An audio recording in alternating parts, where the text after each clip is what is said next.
श्रीराम शरणं मम श्रीराम शरणं मम श्रीराम शरणं मम श्रीराम शरणं मम श्रीराम शरणं मम श्रीराम शरणं मम। ओम श्री सीतारामाभ्यां नमः। ओम श्री मात्रे नमः। ओम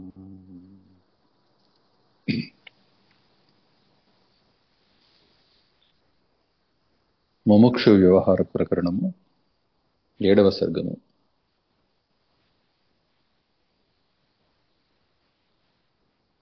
వశిష్ఠ భగవానుడు రామునితో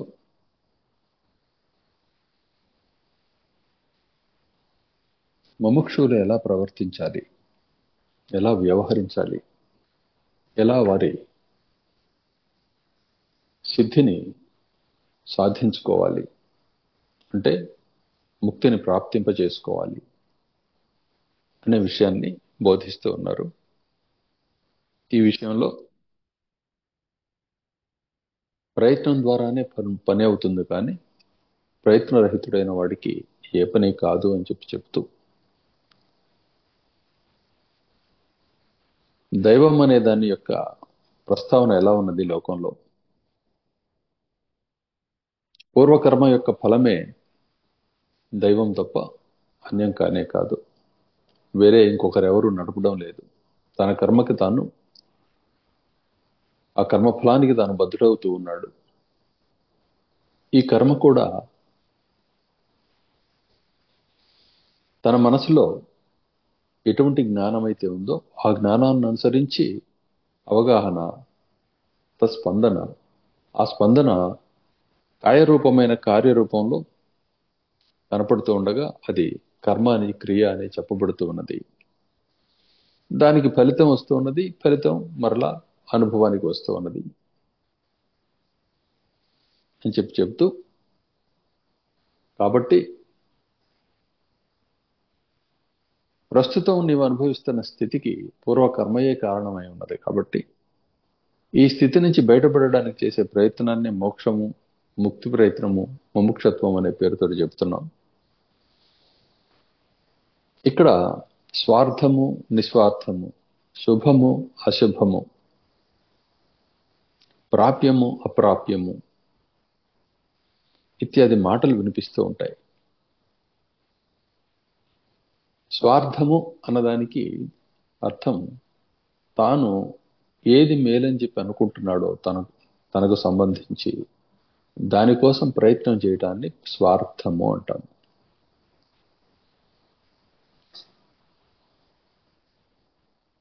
ఇక్కడ ముక్తి గురించిన ప్రయత్నం ఉన్నది. అది శుభమైనది, అత్యంత శుభకరమైనది, పరమశుభం అదే అనే విషయం ఇక్కడ శాస్త్రముల ద్వారా, గురువుల ద్వారా మనకి ఎరుకపడుతూ ఉన్నది. నీకైతే స్వయంగా నీ విచారణ ద్వారానే దీని నుంచి బయటపడాలనే ఆలోచన కలిగింది.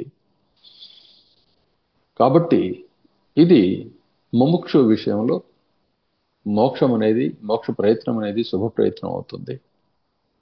అలా కాకుండా ఈ లోకం వాస్తవమని, ఇక్కడ ఈ స్థితులు సాధించబడాలని ఒక లక్ష్యంతో చేయటం ఏదైతే ఉందో వారికి అది శుభంగా భావన చేయబడతాం వారి చేత జరుగుతూ ఉన్నది. ధనాన్ని సంపాదించదలుచుకున్నవాడు తనకు ధనం లభిస్తే శుభమని, శుభం జరిగిందని భావన చేస్తూ ఉన్నాడు.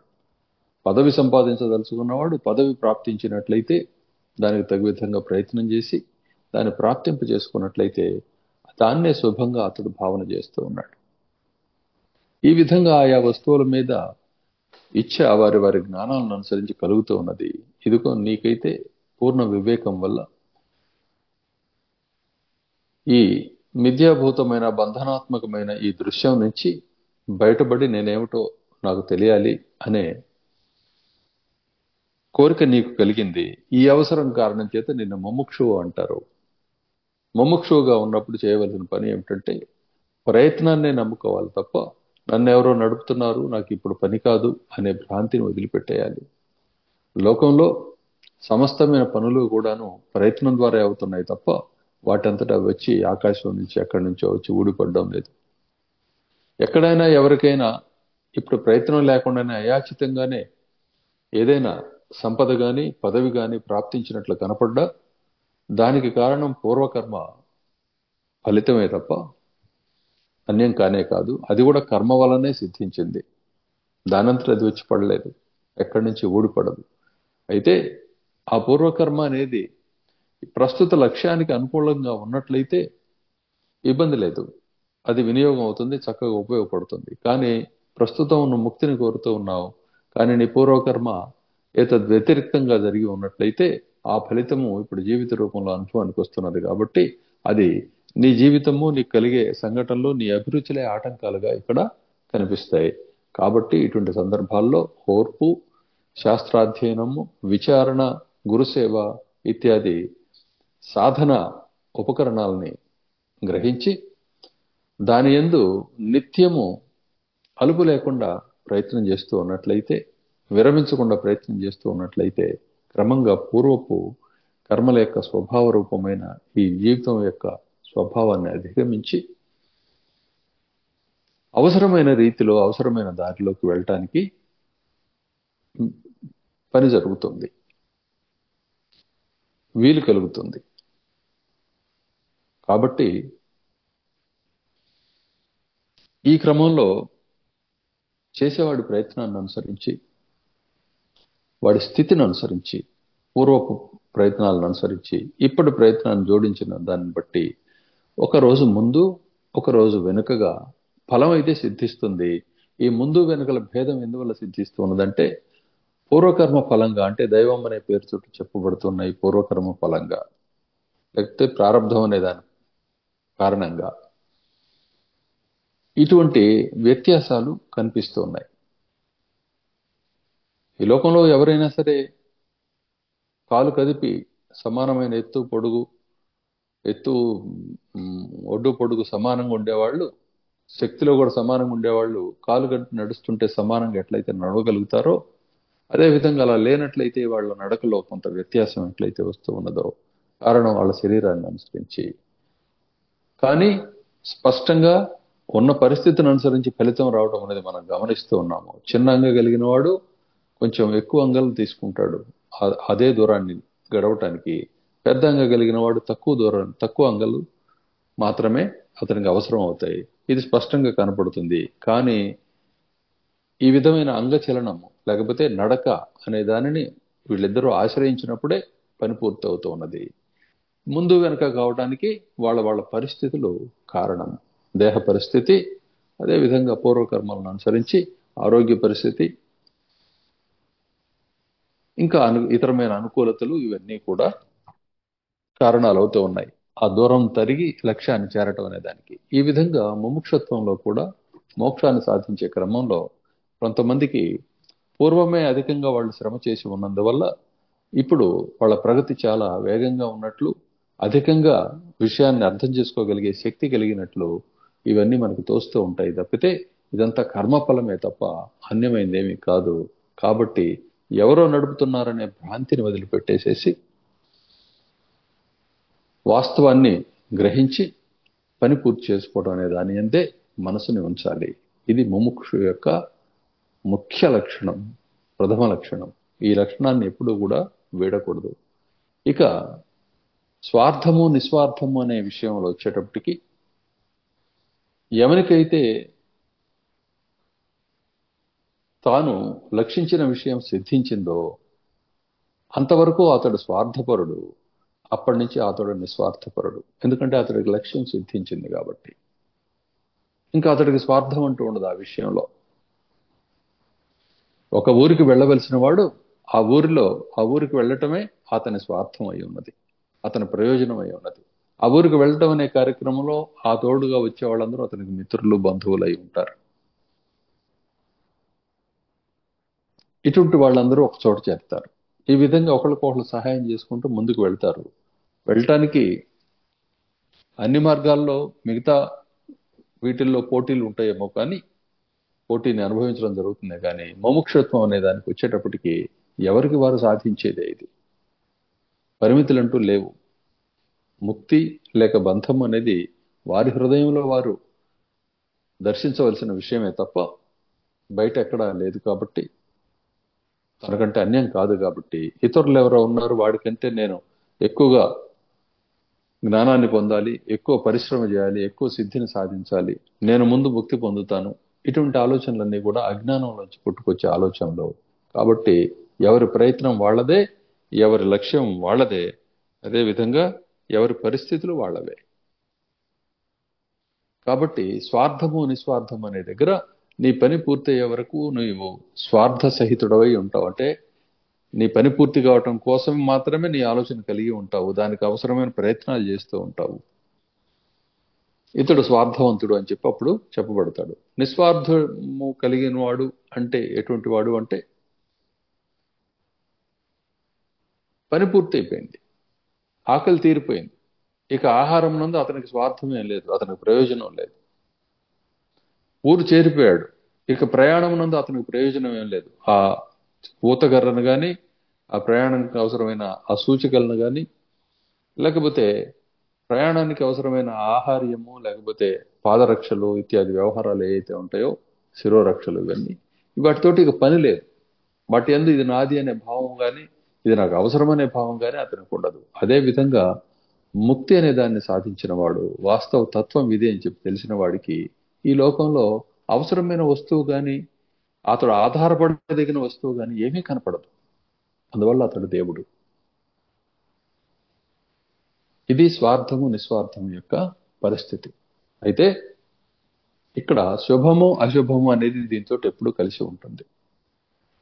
ఏది శుభంగా భావించబడుతుందంటే తాను తన జ్ఞానాన్ని అనుసరించి దేన్ని లక్ష్యంగా చేసుకుని ఉన్నాడో ఆ లక్ష్యం వైపుకి ప్రగతి కనిపిస్తూ ఉన్నట్లయితే, తాను వెళుతున్నట్లుగా, దాన్ని చేరువ అవుతున్నట్లుగా కనిపిస్తున్నట్లయితే దాన్ని శుభంగాను, కానట్లయితే అశుభంగాను భావించడం జరుగుతుంది. ఇక్కడైతే నీ విషయంలో నీ జ్ఞానానికి, నీ తెలివికి, వివేకానికి ఈ మిథ్యా అనుభూతి రూపంలో కనపడుతున్న, మిథ్యా అస్తిత్వ రూపంలో కనపడుతున్న ఈ జగత్తును తరించటము, నిన్ను నువ్వు చేరటం అనేది కనిపిస్తున్నది. కాబట్టి అత్యంత శుభమైనది ఇదే లోకాల్లో. ఇది మాత్రమే సాధించబడాలి. దీని తర్వాత మాత్రమే తర్వాత తక్కిన ఆలోచనలన్నీ చేయాలి. ఎందువలనంటే ఈ సిద్ధి పొందిన తర్వాత సమస్తమైన ఆలోచనలు, ఆకాంక్షలు అన్నీ కూడాను దాని ఫలాలే, దాని వరప్రసాదాలే కాబట్టి, ఆ స్థితి యొక్క వరప్రసాదాలే కాబట్టి, దాన్ని సాధించిన తర్వాత అన్నీ సాధించినట్లే, సాధించబడినట్లే. ఈ విషయాన్ని గుర్తించాలి. కాబట్టి ప్రాప్య వ్యాధి వినిర్ముక్తం దేహం అల్పాధివేదనం తథాత్మని సమాదధ్యాద్యథా భూయో న జాయతే. ఏం చెబుతుంది ఈ శ్లోకం అంటే, నీకు చాలా తక్కువ దేహబాధలతో కలిగిన దేహం సిద్ధించింది. అంటే దీర్ఘమైన పెద్ద పెద్ద రోగాలు కానీ, అసలు ఒక క్షణం కూడా తెరిపి లేకుండా నేను ఇబ్బంది పెట్టే రోగం కానీ లేదు. ఏదో సామాన్యమైన ఆకలి అనే ఒక రోగం ఉంది, నిద్ర అవసరం అనే ఒక రోగం ఉన్నది. ఇక ఇంద్రియాలకు సంబంధించి ఆయా రాగద్వేషాలను అనుసరించి, ఆయా అభిరుచుల్ని, ఆ తత్వాన్ని అనుసరించి ఏవో కొంత ఇబ్బందులు ఉన్నాయి. వీటిని నిత్యం అందరూ కాచుకొని చేసుకోవాల్సిందే. ఇంత మాత్రమే ఈ దేహానికి సంబంధించి ఉంది. ఇక ఆధి అంటే ఏంటంటే మానసికమైన రుగ్మతని ఆధి అంట. ఏమిటి మనోరుగ్మత ఎలా ఉంటుందంటే, ఈ దృశ్యము వాస్తవం అని చెప్పి అనిపించడం కంటే పెద్ద రుగ్మత ఇంకొకటి లేనే లేదు. ఎందుకంటే దాని నుంచే అన్ని రుగ్మతలు మొదలవుతున్నాయి కాబట్టి. అయితే ఈ స్వల్పంగా ఈ రుగ్మత కూడా ఉన్నది. అలానే శారీరకమైన దినసరి అవసరాలే తప్ప ప్రత్యేకమైన వ్యాధులు అంటూ నిన్ను కమ్ముకోలేదు. కాబట్టి ఎవరినైనా సరే అధిక సంఖ్యాకులు ఇలానే ఉంటారు. కాబట్టి వీళ్ళందరూ కూడాను ఈ ప్రయత్నాన్ని నిరాటంకంగా చేయవచ్చు, ముక్తి అనే ప్రయత్నాన్ని. ఇటువంటి స్థితి తనకు లభ్యమైన తర్వాత చక్కగా ఎవరైనా ఏదైనా చెబితే ఒక ఉత్తమమైన సంస్కృతమైన భాషలో, అంటే సంస్కరింపబడిన భాషలో, ఏ భాష అయినా సరే దాన్ని అర్థం చేసుకొని ఆచరించుకోగలిగే ఆ సామాన్యమైన మనస్తత్వం ఉండి, శరీరం కొంచెం జీవసత్వాలతో ఉండి పనులకి ఉపయుక్తం అవుతూ ఉన్నట్లయితే ఇంత మాత్రం చాలు. ఇది ప్రాప్తించిన తర్వాత తాను వాస్తవాన్ని గుర్తెరగటం అనేదాన్ని పరమ లక్ష్యంగా పెట్టుకోవాలి. అదే తన స్వార్థంగా దర్శించాలి. అదే తన శుభంగా కూడా దర్శించాలి. ఇక ఈ మార్గంలో ఇంద్రియాలని కట్టివేయడం అనేది ఏ లక్ష్యానికి చేరేవాడికైనా సరే ఇంద్రియాలను అదుపు చేసుకోవడం అనేది ముఖ్యం. మీరు ఇప్పుడు నిత్యము ఎప్పటికప్పుడు వస్తుండే వార్తలను, లోక వార్తలను మీరు వింటూ ఉన్నారు. ఎవరైతే ఇంద్రియ లౌల్యం కలిగి ఉన్నారో వాళ్ళు ఏదో సమయంలో అక్కడ దెబ్బతింటూ ఉన్నారు వాళ్ళ లక్ష్యం పొందే విషయంలో. ఎవరైతే దాన్ని అదుపు చేసుకుని ఏకాగ్ర చిత్తంతో నియమంతో పనిచేసుకుంటూ వెళుతూ ఉన్నారో వాళ్ళు మాత్రం ఒకరోజు ముందు వెనక్గా ఎంతో కొంత తమ అనుకున్న దాన్ని సాధించుకోగలుగుతూ ఉన్నారు. తక్కిన వాళ్ళు ఫెయిల్ అవుతూ ఉన్నారు, ఓడిపోతూ ఉన్నారు. కాబట్టి ఈ అపజయం రాకుండా ఉండాలంటే ఇంద్రియాలని స్వాధీనంలో ఉంచుకోవాలి. ఇంద్రియ విషయాల పట్ల రాగద్వేషాలు ఉంటాయి కాబట్టి అధికమైన రాగాన్ని ప్రదర్శించడం, అధికమైన ద్వేషాన్ని ప్రదర్శించడం, అత్యాది వ్యవహారాలు చేయకుండా సమంగా వర్తించేట్లు చేసుకుంటూ నిత్యము లక్ష్యమునందు మాత్రమే శ్రద్ధ కలిగి వర్తిస్తూ ఉన్నట్లయితే, దానికోసం ప్రయత్నం చేస్తున్నట్లయితే ఇంద్రియాలు యాంత్రికంగా కట్టుబడిపోతాయి, ఐచ్ఛికంగా కట్టుబడిపోతాయి. ఇంద్రియాల యొక్క లక్షణం ఎలా ఉంటుందంటే, ఈ మనసు, ఈ జీవుడు, ఈ పురుషుడు అనేవాడు ఒక లక్ష్యాన్ని పెట్టుకోకుండా ఉన్నట్లయితే ఇంద్రియాలు తమ లక్ష్యాలని పెద్ద గొంతుకుతోటి వినిపిస్తూ ఉంటాయి. సంగీతం విను, మంచి మాటలు విను, లేకపోతే చెప్పుడు మాటలు విను, లేకపోతే చెడు మాటలు విను అని చెవి చెప్తూ ఉంటుంది. దాని డిమాండ్ దానికి ఉంది. అలానే ఈ నాసిక మంచి సువాసన కావాలి, ఫలానా వాసన బాగుంటుంది ఇత్యాది దాన్ని అది కోరుతూ ఉంటుంది, ఘ్రాణానికి సంబంధించిన దీన్ని. అట్లనే జివ్వ నానా రుచుల్ని కోరుతూ ఉంటుంది. చర్మము నానా స్పర్శ అనుభవాల్ని, సుఖానుభవాన్ని, శీతలమైన వాయు స్పర్శని, చలికాలం అయితే కొంచెం వెచ్చదనాన్ని కోరుతూ ఉంటుంది. ఇది చర్మం యొక్క స్థితి. అలానే శరీరంలో ఉండే ఆయా అంగాలు దేనికి ఉపయోగపడతాయో ఆ అంగాలన్నీ కూడాను పనిలేని వాడిని, లక్ష్యం వైపుకు పని చేయకుండా ఉంటున్న వాడిని, మా మా అవసరాలు తీర్చండి, మాకు మేత వేయండి అని చెప్పి ఇంద్రియాలు అడుగుతూ ఉంటాయి. ఈ ఇంద్రియాలు పశువులు, వాటికి విషయాలే మేతలు. లక్ష్యం లేకుండా ఉండేవాడికి ఇంద్రియాల గోల, ఈ పశువుల గోల ఎక్కువగా ఉంటుంది కాబట్టి మేత వేస్తూ నిరంతరం అదే పనిలో తిరుగుతూ ఉంటాడు గానగెద్దులాగా. వాడు పుట్టి ప్రయోజనం లేదు, వాడికి ఉపయోగపడడు. ప్రయోజనం అంటే లోకం అని కాదు, వాడికి వాడు ఉపయోగపడడు. అంతకంటే నిష్ప్రయోజకమైన స్థితి ఇంకోటి ఉండదు. కాబట్టి నీవు లక్ష్యాన్ని ఏర్పరచుకొని ఆ లక్ష్యాన్ని సాధించడానికి అవసరమైన శాస్త్రీయమైన ప్రయత్నాన్ని చేయాలి. ఏమిటి శాస్త్రీయమైన ప్రయత్నం? ఎలా ఉంటుందంటే, శాస్త్రతో గురుతశ్చైవ స్వతశ్చేతి త్రిసిద్ధయః సర్వత్ర పురుషార్థస్య న దైవస్య కదాచన అశుభేషు సమావిష్టం శుభేష్వేవావతారయేత్ ప్రయత్నాచ్చిత్తమిత్యేష సర్వశాస్త్రార్థ సంగ్రహః.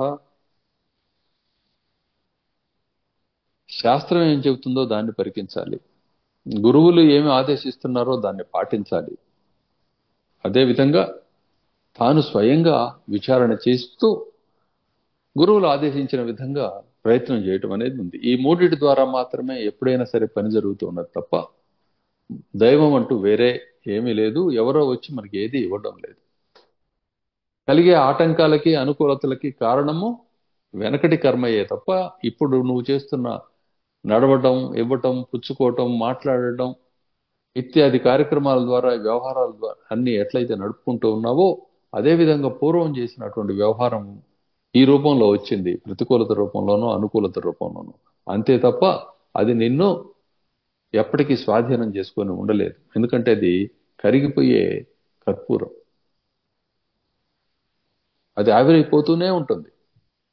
చక్కగా జ్ఞానాగ్నితో అంటించావా చప్పున కాలిపోతుంది, కాకపోయినా అది ఆవిరైపోతుంటుంది అనుభవ రూపంలో.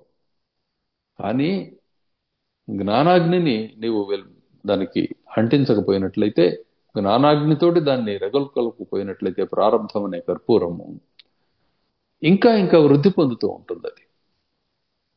ఓవైపు కరిగిపోతూ క్రొత్త దాన్ని తయారు చేస్తూ ఉంటుంది. కాబట్టి ఆ పని జరగకుండా ఉండాలి అంటే కనుక ఇదిగో శాస్త్రము, గురువు, నీ స్వప్రయత్నము అనే ఈ మూటిని ఆశ్రయించాలి. ఇక్కడ శాస్త్రము, గురువు, స్వప్రయత్నం అనే దాంట్లో స్వప్రయత్నానికి ఆటంకాలుగా ఉండేవి తన అభిరుచులు, అభీష్టాలు, ప్రతికూలతలు, అనుకూలతలు. కాబట్టి ఈ విషయంలో గురువు ఆదేశాన్ని పాటించడం వల్ల దీన్ని అధిగమించవచ్చు. అంటే గురువు గారు ఇది చెప్పారు కాబట్టి అది మానుకొని ఈ పనిలో ఉంటాను నేను అనుకోవడంతో నువ్వు దాన్ని అధిగమించావు ఆ ప్రతికూల పరిస్థితులు. ఎందుకంటే గురువు వాక్యాన్ని పాటించడం అనేది ముఖ్యంగా పెట్టుకున్నావు కాబట్టి. తర్వాత వచ్చేటప్పటికి శాస్త్రం. శాస్త్రం నీకు అర్థమవుతున్నప్పటికీ కూడా గురువు గారు ఇచ్చే ఆదేశానికి శాస్త్రంలో ఉండే వాక్యానికి భేదం కనపడ్డము అనే ఒక స్థితి ఉంటుంది. మళ్ళీ అప్పుడు కూడా గురువాక్యమే శిరోధార్యం. ఎందువల్ల నీ గురువు నీకు ఏ విషయంలో గురువు అయ్యారు? ముక్తి విషయంలో గురువు అయ్యారు.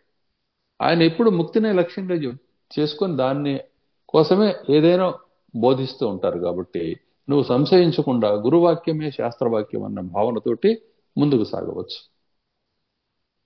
కాకుండా నీలిగితే అంటే ఎదిరించి కాదని చెప్పి మొండిపట్టు పడితే పని కాదు.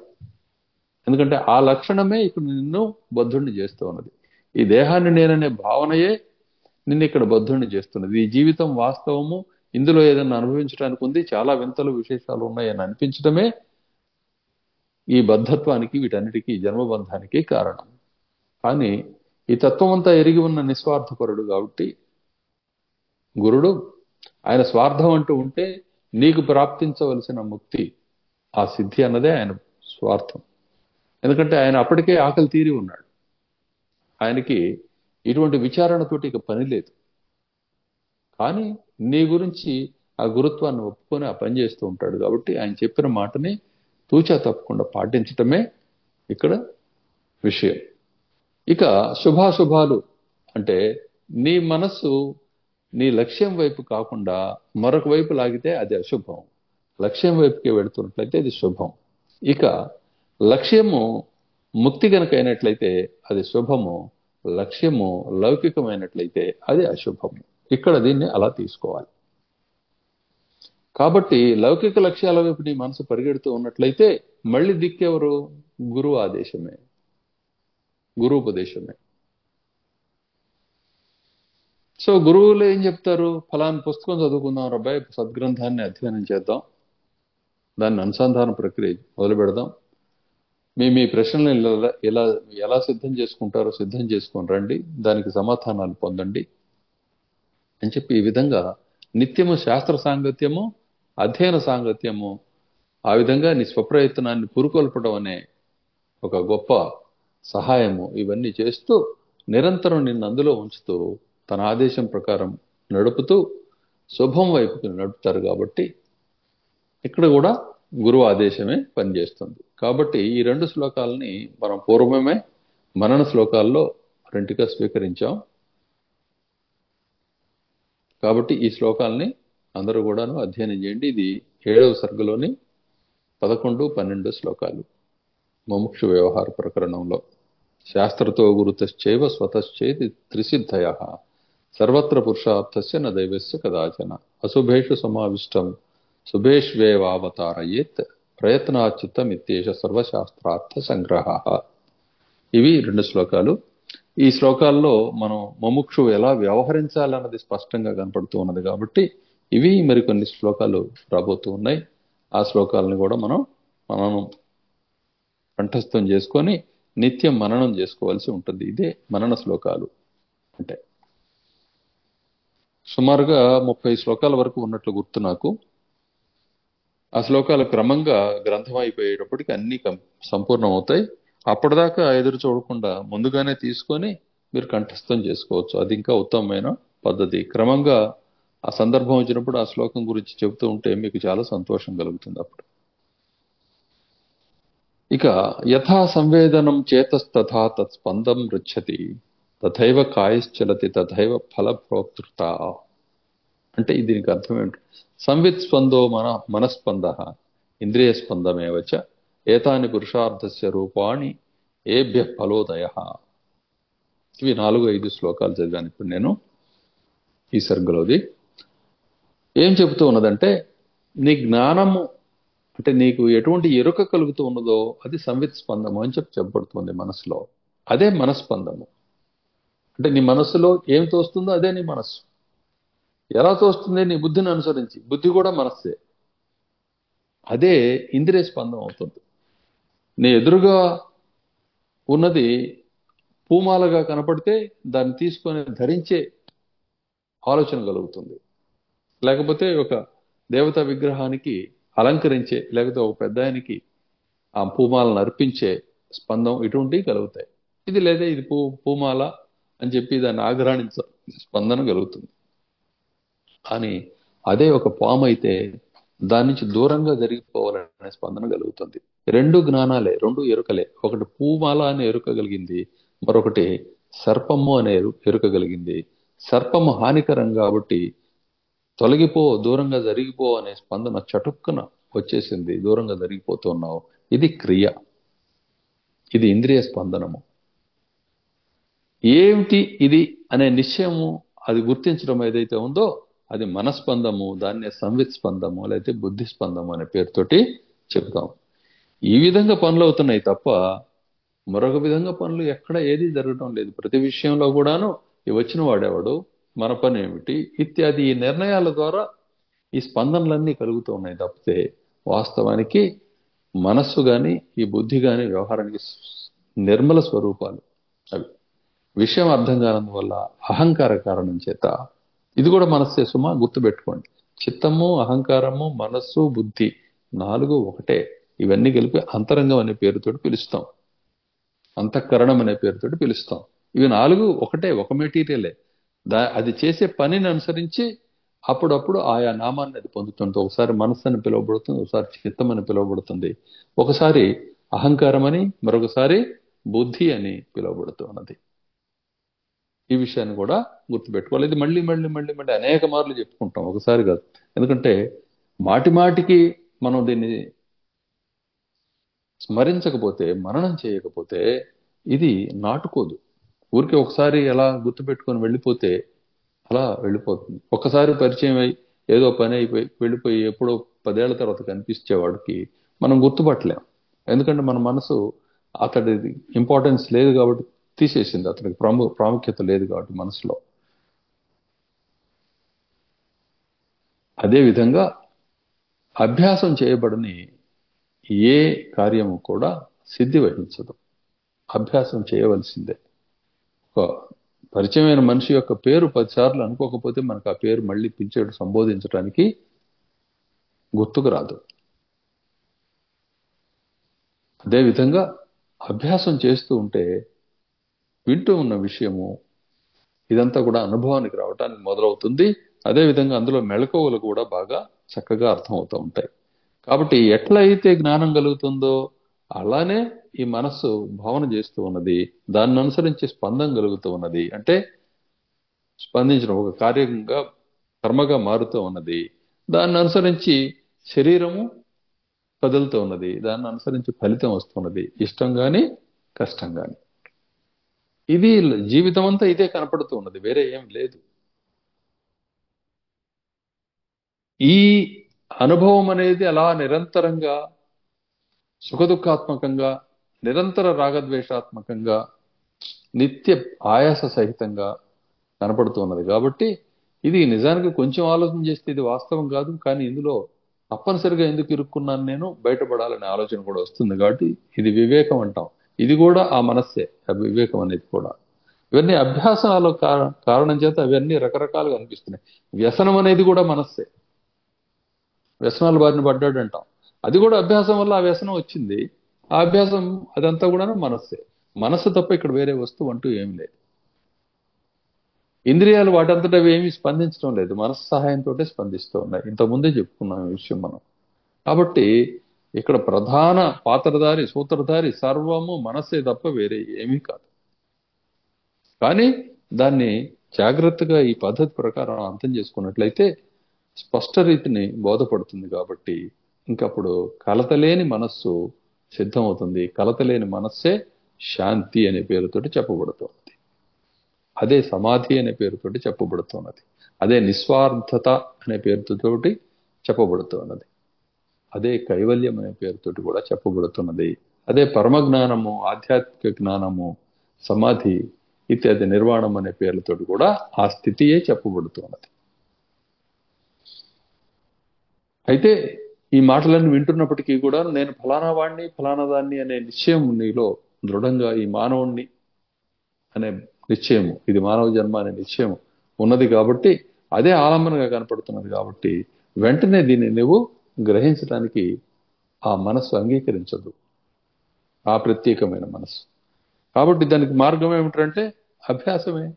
అభ్యాసాన్ని మించిన మిత్రుడు లేడు, అభ్యాసాన్ని మించిన శత్రువు లేడు. అదేంటంటే అశుభాభ్యాసం వల్ల శత్రువుగా మారుతుంది మనస్సే, శుభాభ్యాసం వల్ల మిత్రుడుగా మారుతుంది, శ్రేయోభిలాషిగా మారుతుంది మనస్సే.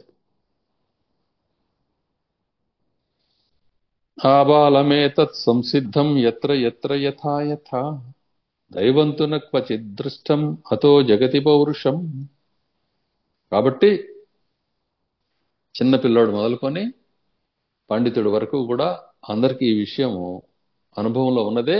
కానీ విశ్లేషణ రహితంగా జీవితాన్ని సాగిస్తున్నందువల్ల, విచారణ రహితంగా జీవితాన్ని సాగిస్తున్నందువల్ల జడత్వం అనేది మనసుకు పట్టి, ఆ జడతా బుద్ధితోటే ఈ వస్తువు ఇది, ఇది మంచిది, ఇది చెడ్డది, ఇది దీనివల్ల ఈ ఉపయోగం, దీన్ని దాచుకుంటాను, దీన్ని రక్షించుకుంటాను అని ఇత్యాది ఆలోచనలతోటి ఈ జీవిత అనుభవం అనేది కలుగుతూ ఉండగా, ఈ సంసార అనుభవం మనకి చాలా గట్టిదై చిక్కనై అనుభవానికి వస్తుంది దట్టంగా.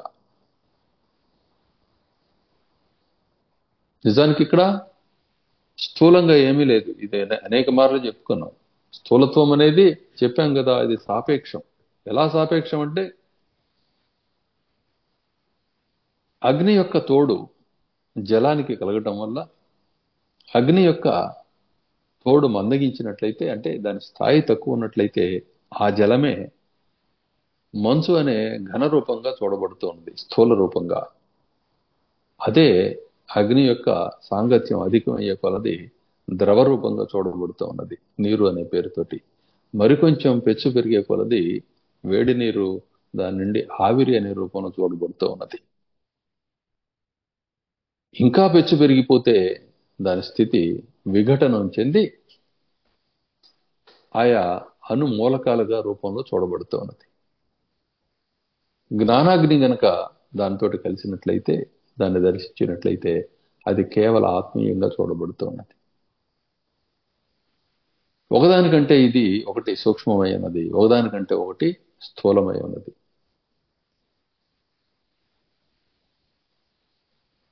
చాలా దృఢమైన కఠినమైన లోహమైనా సరే అగ్ని సాంగత్యంతో క్రమక్రమంగా ద్రవ రూపంలోకి, ఆ తర్వాత ఆవిరి రూపంలోకి, తేజో రూపంలోకి మారిపోతూ ఉన్నది.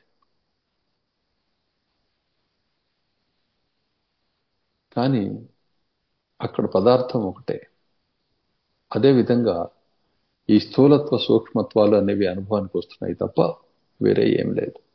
అలానే ఈ శరీరం తీసుకున్నప్పుడు, ఈ శరీరంలో మనస్సు సూక్ష్మమైనది, మనసు కంటే బుద్ధి సూక్ష్మమైనది, బుద్ధి కంటే ఆత్మ సూక్ష్మమైనది.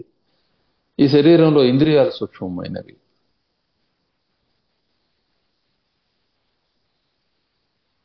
ఇంద్రియాణి పరాణ్యాహు అని చెప్పి ఒక శ్లోకం ఉన్నది. ఇంద్రియములు సూక్ష్మమైనవని చెప్పి చెప్పబడుతూ ఉన్నాయి. వాటికంటే సూక్ష్మమైనది మనస్సు, మనసు కంటే సూక్ష్మమైనది బుద్ధి, బుద్ధి కంటే సూక్ష్మమైనది ఆత్మ అని చెప్పి చెప్పబడుతూ ఉన్నది. కాబట్టి స్థూల సూక్ష్మత్వాలు అనేవి ఆ స్టాండ్ పాయింట్ని, అంటే తాను ఉంటున్న ఆ స్థితిని, ఆ పదవిని అనుసరించి, ఆ పదాన్ని అనుసరించి, దర్శన స్థితిని, కేంద్రాన్ని అనుసరించి ఇవన్నీ కనపడుతున్నాయి తప్పితే వేరే ఏమీ లేవు.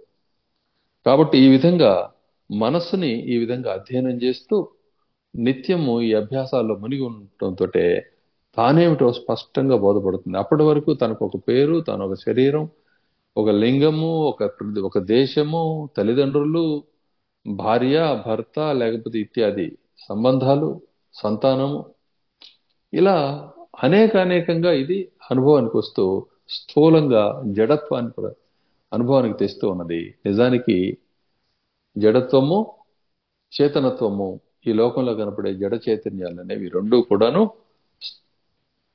స్థూల సూక్ష్మాలు అనిగా మనం దీన్ని గ్రహించాలి. ఏది కదులుతూ ఉన్నదో అదే మరొక రిఫరెన్స్ పాయింట్ నుంచి తీసుకున్నట్లయితే అది కదలడం లేదు. తన రిఫరెన్స్ పాయింట్ నుంచి అది తీసుకున్నట్లయితే ఏది కదలటం లేదు. తనకు తాను తప్ప అన్యమైన వస్తువే ఈ స్పేస్ లో, అంటే ఈ రోదశలో లేనట్లయితే, ఉన్న వస్తువు ఒకటే అయినట్లయితే దాని కదలికను గుర్తించడానికి ప్రక్కన సాపేక్షంగా ఏమీ లేదు కాబట్టి, సాపేక్షం అంటే అది రిఫరెన్స్ పాయింట్ ఏమీ లేదు కాబట్టి దాని కదలికని ఎక్కడా కూడా మనం చెప్పలేము. అదే విధంగా పరమతత్వము అద్వితీయ తత్వం కాబట్టి అది కదులుతుంది, కదలడం లేదని చెప్పి చెప్పడానికి ఏమీ లేదు.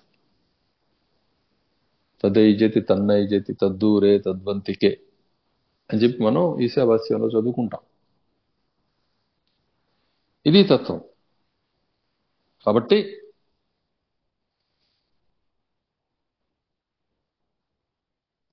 కొంచెం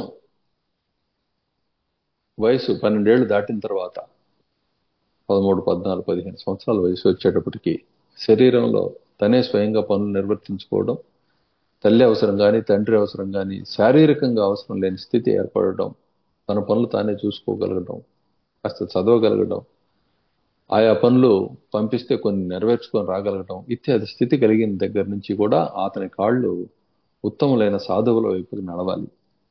వాళ్ళతోటి తన సమయాన్నంతా వెచ్చించడానికి ప్రయత్నం చేయాలి. వారు చెప్పే జ్ఞానవాక్యాల్ని గ్రహించడానికి ప్రయత్నం చేయాలి. క్రమంగా ఆ విధంగా ప్రయత్నం చేస్తూ ఉంటే ముక్తి సులభ సాధ్యంగా వచ్చి పడుతుంది. ఇక్కడ ఎవడైనా మూర్ఖుడు ముక్తి అనేది నీకు 3 జన్మలకు ఉంది, 5 జన్మలకు ఉంది అని చెప్పి పలికితే అతడు సంపూర్ణంగా ఎరిగి నీ స్థితిని తెలిసి చెప్తున్నవాడైతే సంతోషమే. ఎందువల్లంటే నీ పోకడను అనుసరించి ఇప్పుడు చెబుతున్నాడు. మీరు చూడండి, ఆ గూగుల్ మ్యాప్ పెట్టుకొని మీరు ప్రయాణం చేస్తూ ఉంటారు. ప్రయాణం చేసేటప్పుడు ఎంతసేపట్లో చేరుతా ఉన్నది దేని మీద చెప్తుంది, నీ స్పీడ్ని బట్టి అది మళ్ళీ నిర్ణయం చేసి చెబుతుంది నీకు ఇంత టైం పడుతుంది అని. అదేవిధంగా ఆ గూగుల్ అనే గురువులాగానే ఈ పరమగురుడు నీ స్థితిని గమనించి అబ్బాయి నీకు ఈ జన్మలోనే ముక్తి అని చెప్తారు, లేదంటే నీకు కొన్ని జన్మలు కలుగుతాయిరా నీకు ఇంకా అని చెప్పి చెబుతారు. కానీ మార్గాన్ని వదిలిపెట్టద్దు అని చెప్పి బోధ చేస్తారు. ఈ పనిలోనే ఉండు, పని జరుగుతుంది. అప్పుడు ఎలా అయినా పని జరుగుతుంది కదా. తర్వాత వచ్చే దేహము ఈ పనికి అనుకూలమైన దేహమే కదా లభ్యం కాబోతుంది. ఇప్పుడు పాపం లేదు కదా, గురువుతో ఉన్నాను కాబట్టి. ఎవరైతే గురువుని కలిగి ఉంటారో వాళ్ళకి పాపం ఉండదు. కానీ గురువు ఆదేశాన్ని పాటించకపోతే డబల్ పాపం వస్తుంది. ఎందువల్ల? ఒక ఒప్పందంలోకి వెళ్ళి నువ్వు మళ్ళీ దాన్ని పాటించడం లేదు కదా. అందువల్ల పాతయన్నీ కూడా ఎందుకు పాటించడం లేదు? నీకు వేరే దాపరికాలు ఉన్నాయి, స్వార్థాలు ఉన్నాయి, ఇతరమైన లక్ష్యాలు ఉన్నాయి.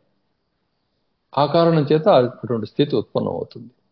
కానీ గురువే నాకు పరమం అనుకున్నప్పుడు, ఆయన ఆదేశాన్నే నేను పాటిస్తున్నాను తప్పితే నాకంటూ సొంత ఆలోచన లేదు అనుకున్నప్పుడు నీకు పాపం అంటదు, ప్రతికూలత అనేది అంటదు. ఈ జీవితం గడుపుతూ పోయిన వాడికి ఒకవేళ పని ఇప్పుడు అతని యొక్క ప్రకృతి స్వభావం వల్ల ఎప్పటికీ పని కాకపోయినప్పటికీ, అంత సామర్థ్యం లేక పని కాకపోయినప్పటికీ చెప్పింది చేసుకుంటూ వెళ్ళాడు కాబట్టి అతడు లక్షించిన గురువు అనుగ్రహింపదలిచిన ఆ స్థితి ఏదైతే ఉందో దాన్ని పొందటానికి అనుకూలమైన శరీరము చప్పున లభ్యం అవుతుంది. ఈ శరీర పతనం అవటంతో లభ్యం అవటంతో అతడికి దానంతట రాముల వారికి ఎట్లయితే తనంతట తనకి వివేకం కలిగి విషయం అర్థం అవటం మొదలైందో, అతడికి చిన్నతనం నుంచి ఇది ఇట్లా కదా అని చెప్పి మిగతా వాళ్ళ లాజిక్ కాకుండా ఇతడికి ప్రత్యేకమైన తర్కము, ఆ విశ్లేషణ శక్తి లభ్యమై దాని ద్వారా ఇతడు ఇది అని చెప్పి గ్రహించగలుగుతాడు. ఏ మహానుభావుడో గురుడు అతడికి ప్రాప్తిస్తాడు. ప్రాప్తించి ఒక మాట చెప్పడంతో ఇతడికి పని జరిగిపోతుంది. ఇది తత్వం. ఈ విధంగా పనులు జరుగుతున్నాయి తప్ప మరొక విధంగా పనులు జరగడం లేదు. తన ప్రయత్నం శాస్త్రీయత అంటే శాస్త్రము అంటే వైదిక శాస్త్రము, అదే విధంగా దాన్ని అవగాహన చేసుకొని పని పూర్తి చేసుకున్న పెద్ద ఆయన. ఈ మూటి ద్వారా పని జరుగుతూ ఉన్నది. ఇది లెక్క. ఇప్పుడు నా అనుభవంలో ఉన్నదే మీకు చెప్పడం జరిగింది. మా గురువులు నాకు చెప్పింది 1 నిమిషమే. ఉపదేశం ఇచ్చారు. ఆ తర్వాత నాయన ఈ వెళ్ళవలసిన దారి ఇది అని చెప్పారు. అయిపోయింది అంతే. That's all. గంటల తరబడి వారి దగ్గర ఏం వినలేదు. కానీ వారి అనుగ్రహం ఈ విధంగా పనిచేసింది. ఎవరికైనా అంతే. ఏకలక్ష్యం కలిగిన వాడికి ఎవరికైనా అంతే. ఒకవేళ మనకి అది చాలా దూరంగా ఉంది, ఆలస్యం అవుతుంది అంటే దానికి కారణం మన పోకళ్ళే, వేరే ఏమీ ఉండవు. లేదు, అంత సామర్థ్యం లేదు ఈ మనసుకు అనుకున్నా కూడా దానికి కారణం పూర్వకర్మ. కాబట్టి పూర్వకర్మ ఇప్పుడు ఎటు ఖర్చు పెట్టుకోవటానికే ఇలా వచ్చింది కాబట్టి ఇది ఎటు ఖర్చు అయిపోద్ది ఈ జన్మతోటి. కానీ నువ్వు ఇప్పుడైతే ఉత్తమ మార్గంలో ప్రవేశించావు కదా, అది భవిష్యత్తుని నిర్ణయిస్తుంది. అది ఉత్తమోత్తమైన దేహాన్ని, ఉత్తమమైన పరిస్థితుల్ని, నువ్వేదో ఉరుకులు పరుగులుగా సంసారంలో సంపాదన చేసి బ్రతికించాలనే ఆ స్థితిని కాకుండా ప్రశాంతంగా చిన్నతనంలోనే వివేకం కలగడం, కూర్చొని అటువంటి సాధన చేసుకోవడానికి అనుకూలమైన జీవితము లభ్యం అవుతాయి. ఇంకెందుకంటే కావాల్సిందే ఉంది. ఇది తత్వం. కాబట్టి ఎక్కడ ఎవరు కూడా ఊరికే కూర్చొని దానంతరం అదే అవుద్దులే, మనం ఏ పని పాపం చేయకుండా ఉంటే చాలు అనుకుంటే ఊరికే కూర్చోవటం పాపమే. ఊరికే కూర్చోవటం కూడా పాపమే. కాబట్టి అలా కాకుండా ఉత్తమమైన లక్ష్యం వైపుకి యథాశక్తి ప్రయత్నం చేస్తూ ఉండాలి. ప్రక్కవాడు పెద్దంగే వేశాడని చెప్పి మనం వేయక్కర్లా. గరుత్మంతుడు ఒక క్షణంలో లోకాలు చుట్టి వచ్చారు కదా అని చెప్పి మనం ఎగరలేకపోయామని చెప్పి చింతించనక్కర్లా. చీమ నడకైనా పర్వాలేదు, వెళ్ళవలసిన వైపుకు వెళుతూ ఉంటే చాలు. క్రమక్రమంగా ఆ చీమయే గరుత్మంతుడు అవుతుంది, క్షణంలో చుట్టి వస్తుంది. ఇది తత్వం. ఆ చీమకే రెక్కలు వస్తాయి వెళుతూ ఉండగా. ఆ రెక్కలు ఎలా వస్తాయంటే గరుత్మంతుని బలం ఎటువంటిదో ఆయన రెక్కలకి ఎంతటి బలం ఉంటుందో అంతటి బలం లభ్యమై వేగంగా వెళుతుంది. తన మనస్సులో శ్రీమన్నారాయణుణ్ణి ధారణ చేసిన వాడు, నిత్యం ధ్యానిస్తున్నవాడు గరుత్మంతుడు కాక ఇంకెవరు?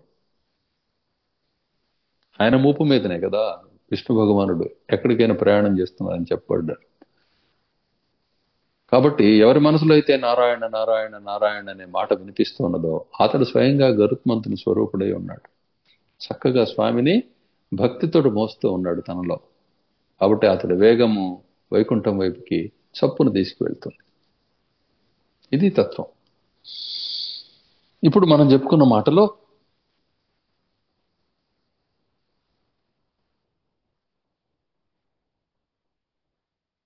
భక్తి అనేది కూడా ఒకటి కనపడింది.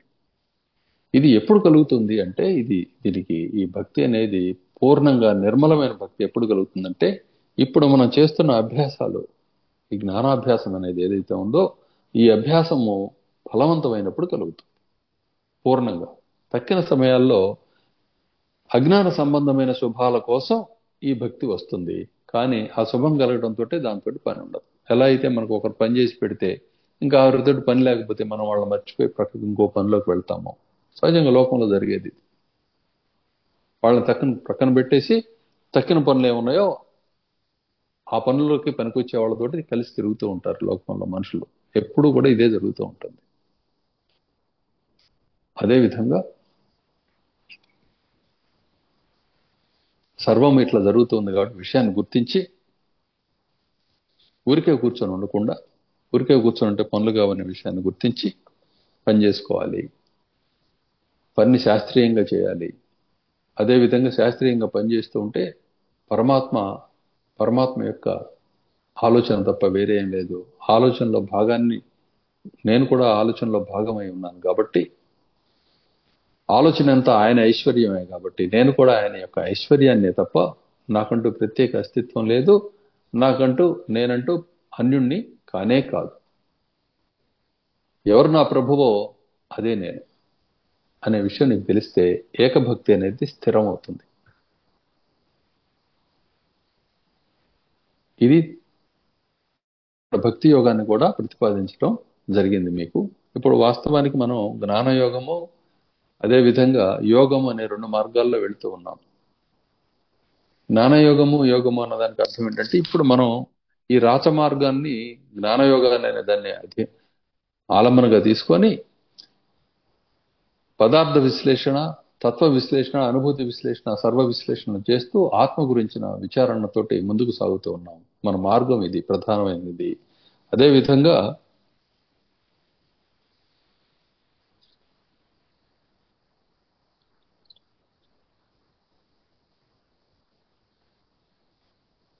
ప్రాణాయామ అభ్యాసము అనే ఇంకోటి ఉంది. అది కూడా క్రమంగా ప్రస్తావనకు వస్తుంది. పలుమార్లు దాని గురించి కూడా చర్చిస్తాము. అవి కూడా అవగాహన చేసుకోవచ్చు. అవి కొంతమందికి గురువులు ఉపదేశిస్తారు. మీలో ఎవరెవరికి ఏది అవసరమో దాన్ని ఉపదేశించడం జరుగుతుంది. దాన్ని అనుసరించి కొంతమంది ఆ అభ్యాసంతో ఉంటారు. ఈ జ్ఞానాభ్యాసము, యోగాభ్యాసం అంటే ప్రాణాయామ అభ్యాసము, అదేవిధంగా ఈ అభ్యాసాలు రెండిటి యొక్క ఫలంగా చివరికి సిద్ధించేదే భక్తి యోగము. ఆ భక్తి కూడా పరిణతి చెందగా కైవల్యము ప్రాప్తిస్తూ ఉన్నాయి. ఇది తత్వం. కాబట్టి ఆ పరమతత్వమే నారాయణుడు, ఆ పరమతత్వమే మహాదేవుడు, పరమతత్వమే బ్రహ్మదేవుడు, పరమతత్వమే యెహోవా, పరమతత్వమే అల్లా, పరమతత్వమే గురు, పరమతత్వమే ఓం, పరమతత్వమే నాస్తికవాదులు చెప్పుకునే శూన్యత, పరమతత్వమే బుద్ధవాదులు చెప్పుకునే అంటే బౌద్ధులు మాట్లాడుకునే ఆ ఎంటీనెస్. కాబట్టి సర్వం అదే అనే విషయాన్ని గుర్తించి క్రమక్రమంగా ఈ అభ్యాసం ద్వారా తత్స్వరూపమై ఉండడమే ఇక్కడ లక్ష్యము, విషయము. ఇది అర్థం చేసుకోవడం కోసం దీన్ని మళ్ళీ మళ్ళీ వింటూ సంశయాన్ని పూర్ణం చేసుకుంటూ అడిగి ముందుకు సాగాలి. ఇది తత్వం.